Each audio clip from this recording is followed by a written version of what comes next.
So here's the interior, and I was hoping that they would give us a few more items to look at, but you can kind of do this and look at that over here as well.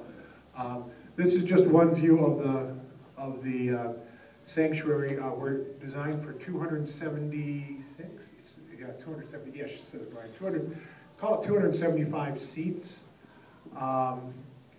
The distance from the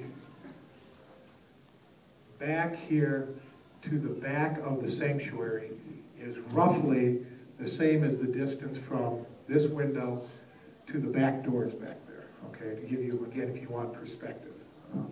And then it arches around. So it should, I think it's going to balance two things. The need for space, obviously, with still a very intimate kind of setting for us, which is, I think, an important part of what we want to keep in the congregation. You'll see, I think we've noted this before, we've got you know, the overhead displays there, which should be all state-of-the-art. What you don't see very well here, but here is room for where the praise team would reside.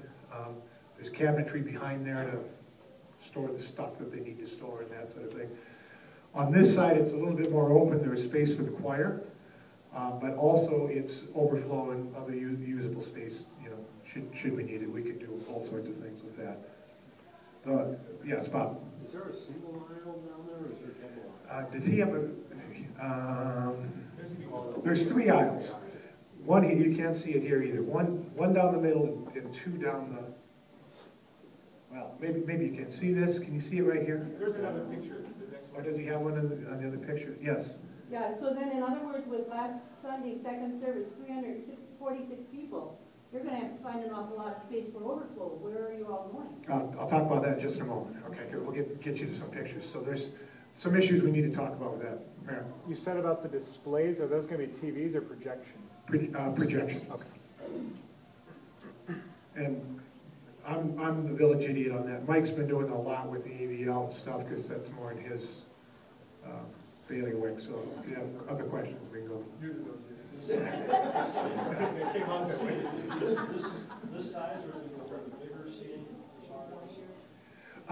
These chairs, we talked about these. We have room. By the way, this is just, right, these are sort of placeholders. We have a reasonably large choice of seating arrangements from, I'll guarantee anything we choose will be better than this, okay? So that I can guarantee you that.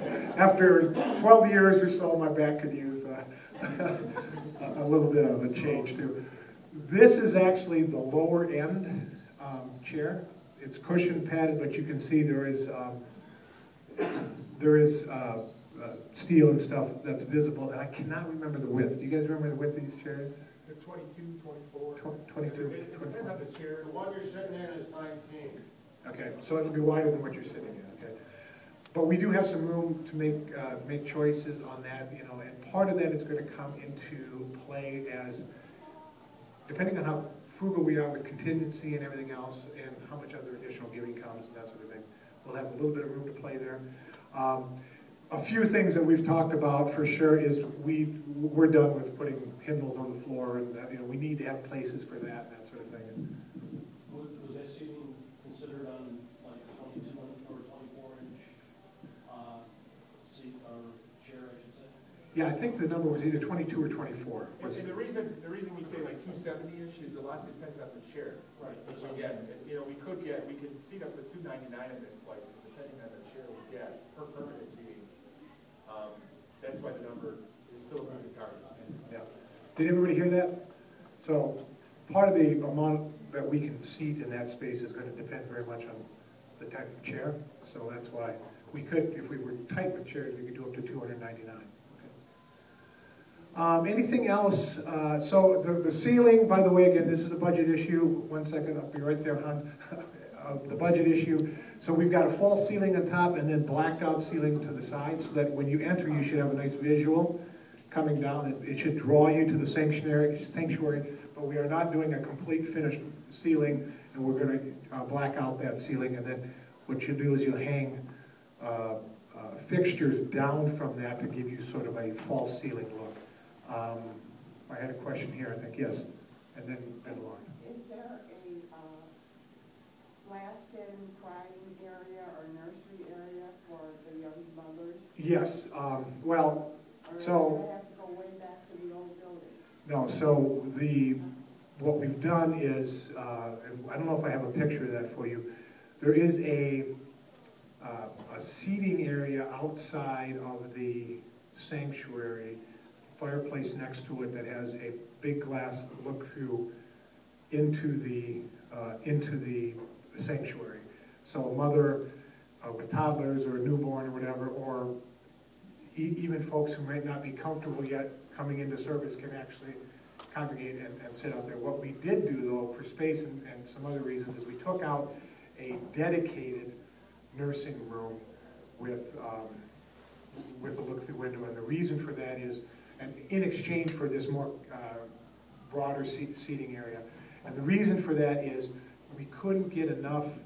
Well, there's a couple reasons. One, we needed room for an organ, and two, we needed we still wanted to have that visibility into the sanctuary more broadly. In addition to that, if you really need quiet room, there's a quiet room on the side of the narthex going into the educational, but what we'll not call kind of the educational area. We'll also have space to do that. Lauren, you have a question? Yeah, And then Patty. you said maybe the next slide would show. I think we're all still a little confused. Is there 3 sections of chairs with 2 aisles on the outside and 2 aisles in the middle so that there would be no middle aisle, or is there 2 sections of chairs so there would be an aisle on each outside and one straight down the middle? There are 3 sections. There are. And there will be a middle aisle. There's a middle aisle. Outside aisles. We don't know Yeah. exactly how it's going to lay, but there will be 3 aisles. Kind of like we set up. This is how it'll look. You can see it a lot better on the rendering. Yeah, well, and here's your 3 sections, okay? So aisle, center aisle, aisle, and then the outside edges. Yeah. Did that answer? So think of, There's 4 sections. yeah, 3 aisles. 3 aisles. Yeah, so by definition, there's got to be 4 sections there, right?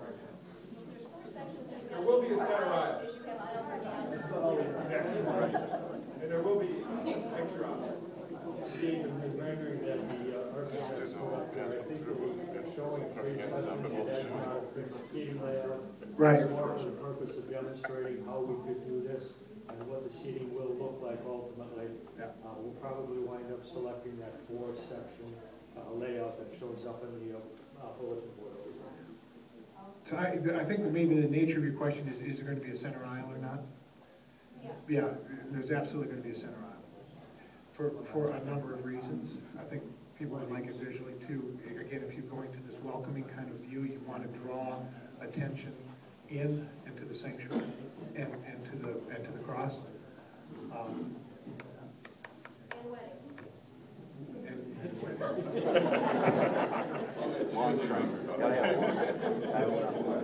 Everyone was thinking it, you just said it.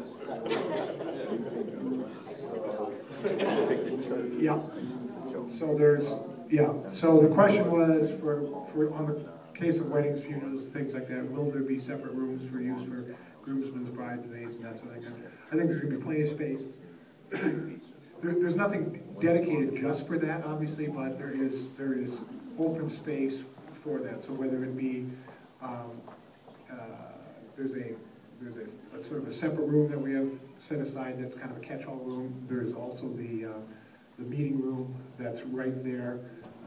That is absolutely would work very nicely for that. You know, if you wanted to, you could come in here and functional space that is generic for use as needed. A Penny. Yeah, are they sound panels in back of the cross there? I mean, is that what you're thinking of since we're not going to have There's room on that back. This is kind of a placeholder as well. So in the last meeting we had with the architects was, hey, what do you think? And their view is his view is every extra nickel you spend should be spent here and should be spent kind of in that, in the narthex, that meeting area, making that nice and very approachable. So that's kind of a placeholder. There's room to adjust. Right now, he has panels sitting back there, and I'm not even sure if they're sound panels or if they're just visual panels. Right? Those are probably visual. There are sound panels that are being planned. They have an acoustic engineer, and they've done modeling for the acoustics. So from an acoustical perspective, they're doing all that engineering. So you are gonna make that section free? That is a strong goal. Yeah, we don't want to make it too utilitarian, as it were. And you say there's sound modeling for specifically because you got the music and everything, but it will sound appropriate as opposed to getting lost or echoing through the rafters. Correct. And that's a bunch of testing that they're going to do and get that all set up. And what's our budget for that? All of that, I can't remember. We kind of set aside. You remember that? Well, ABL. ABL is between 90 and 100K. Yeah, $90,000 and $100,000 just for ABL solution. Anything else before we? You talked about this is 270 to 290. Yeah. How do you expand to address the 300 and some odd? Yeah.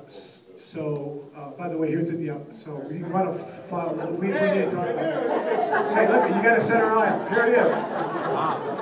Can you go? Too narrow. Not to scale, not to scale. Can you? That's another visual. Can you go to the? What do you have for the next one? Because he doesn't do it much. Okay. So the